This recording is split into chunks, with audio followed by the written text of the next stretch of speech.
I am here at the beautiful installations of St. Thomas University with Coach Gavin McLeavely. Did I get it right? Almost. You're getting there. It's Okay. better every year, Charlie. Hey, we do this all the time. So, and captain of the team. I already forgot your name. So, Jaron McGee.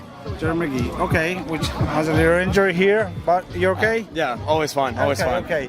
So, in order, congratulations for your season, your first season. This is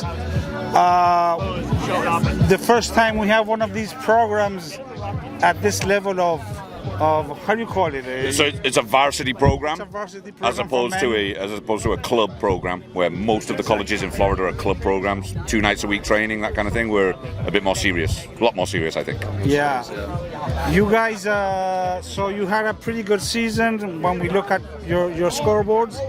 Tell me about what were you expecting before when you were just putting this together, and now that you just have the final in a couple of weeks? Honestly, going into it, it was a little rushed personally because they hired me right before the season, meaning back in August, I think it was June. So I had like 2 months to pull in rugby players, and I managed to pull in a good set of 5 or 6 guys, I think. Yeah. That was about it, and then the rest were walk-ons that just trained August through December, and then I pulled another 5 or so in January, and another couple of walk-ons once obviously season started. So how big is the roster, more or less? 24, but there's a few ineligibles. So it's a tight roster, yeah, okay. we're basically playing with 16 to 19 17, every weekend. Tell us a little bit about your rugby history. So I started playing my senior year of high school.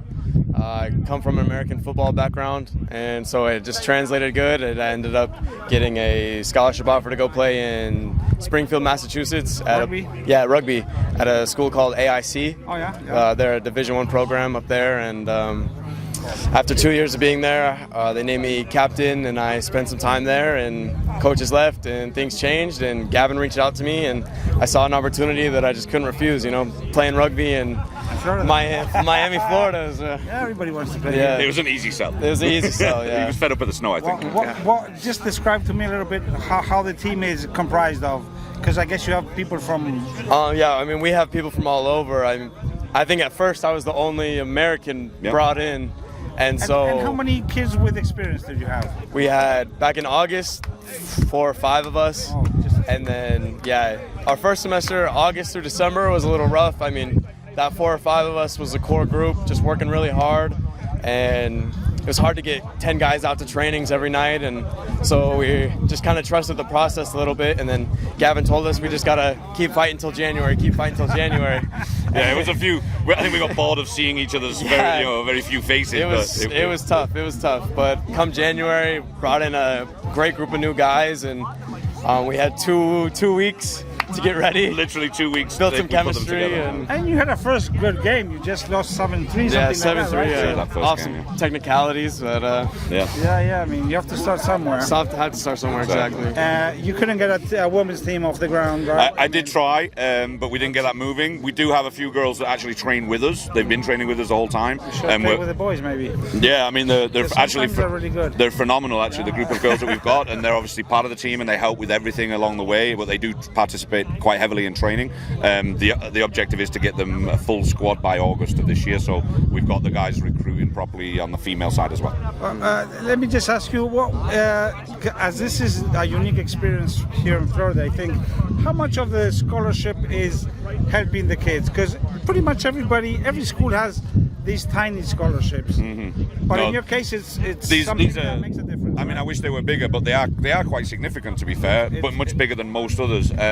So if you compare them to probably, your Lindenwoods and your Lifes, it's probably getting towards that direction. Okay. However, we're a more expensive school than Life. I'm not sure on Lindenwood. But yeah, they're quite significant scholarships that they get their academic scholarship, they get obviously their FAFSA, their government aid that they may get based on their incomes, and then we add the rugby scholarship money on top, which it does get into the thousands, so they do okay. So now you're facing the final against Eckerd.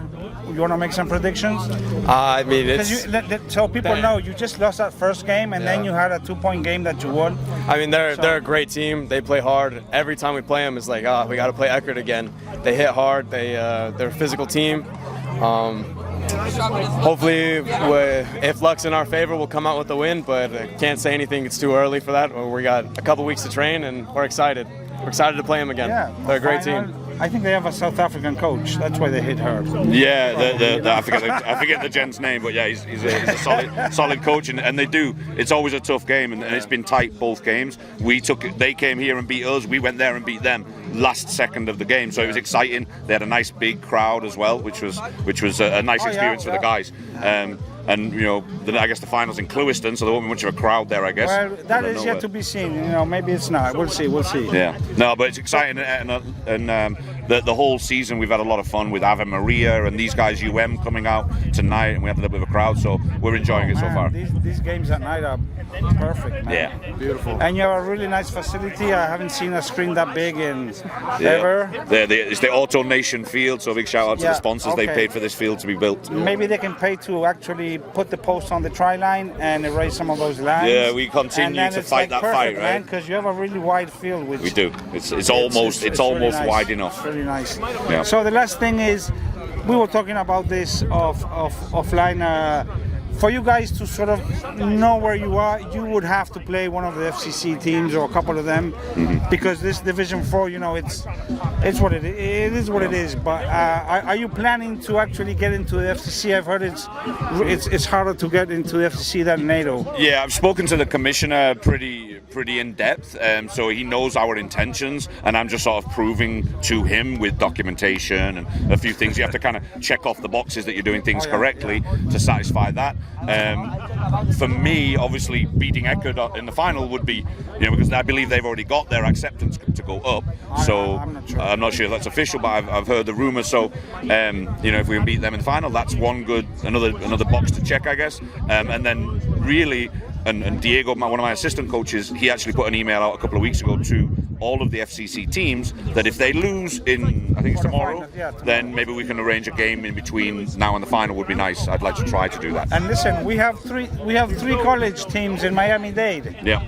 You guys should set up a Miami, you know, a Miami Cup preseason friendlies, maybe. Maybe we get 2 more colleges in Miami-Dade. You can have your own league. Who knows? Exactly. No, that would be nice. That would be nice. We want to go down that road, and we can be like the core of rugby in Florida in general, exactly. and that'd be awesome. Set that foundation, 100%. You want to give any shout out to any player in your team?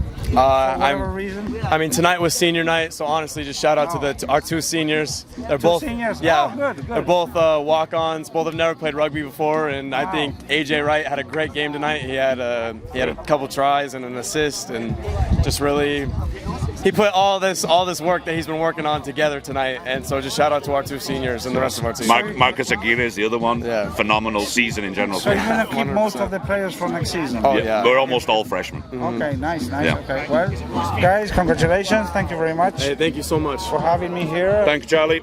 And I'll see you at the finals. Absolutely, mate. Thank you so much for everything you're doing with this. Cheers, guys. Okay, Thank you. Bye-bye. Text me his name. Yes. Because I put it on the video. I'll do it right now. And, you know. Yeah, I know you're not a little bit hard of hearing. Memory's gone. Knees are gone. I'm recording all this shit. Okay? Cheers, mate. Thanks. Let me get you a beer. Good job, Joe.